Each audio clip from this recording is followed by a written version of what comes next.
26वीं आईनी तरमीम की शिकें सुप्रीम कोर्ट में चैलेंज कर दी गई हैं। सुप्रीम कोर्ट लाहौर रजिस्ट्री में दरखास्त दायर कर दी गई। मजीद जानते हैं डॉन न्यूज़ के नुमाइंदे राना बिलाल से।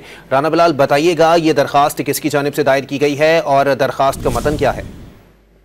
खास लाहौर के मुकामी वकील हैं मोहम्मद शाहिद राना, उनकी जानिब से सुप्रीम कोर्ट लाहौर रजिस्ट्री में दायर की गई है और 26वीं आईनी तरमीम की मुतअद्दिद शिकें उन्होंने चैलेंज की हैं। और इस दरखास्त में वफाकी हुकूमत, वजारत कानून समेत दीगर को फरीक बनाते हुए ये मौक़िफ़ अपनाया गया है कि किसी बेंच को खास किस्म के मुकदमात की समाअत से रोकना अदलिया की खुद मुख्तारी में रुकावट है और 3 सीनियर तरीन जजेस में से तकर्रुर और 65 साल की उम्र से कबल रिटायरमेंट का जो असूल बनाया है वो भी अदलिया की खुद मुख्तारी को सबूताज करता है। दरखास्त गुजार के मुताबिक चीफ इलेक्शन कमिश्नर की नए कमिश्नर तैनात होने तक तोसीद ही गैर जमहूरी है। इस दरखास्त के जरिए तरमीम के सेक्शन 7, 8, 9, 10, 13, 14, 17, 18 और 22 को मावराए आइन करार देकर कलअदम करार देने की इस्तदा की गई है और साथ ये भी कहा गया है कि अदालत 26वीं आईनी तरमीम का जो गज़टेड नोटिफिकेशन है उसे भी मुअत्तल करे।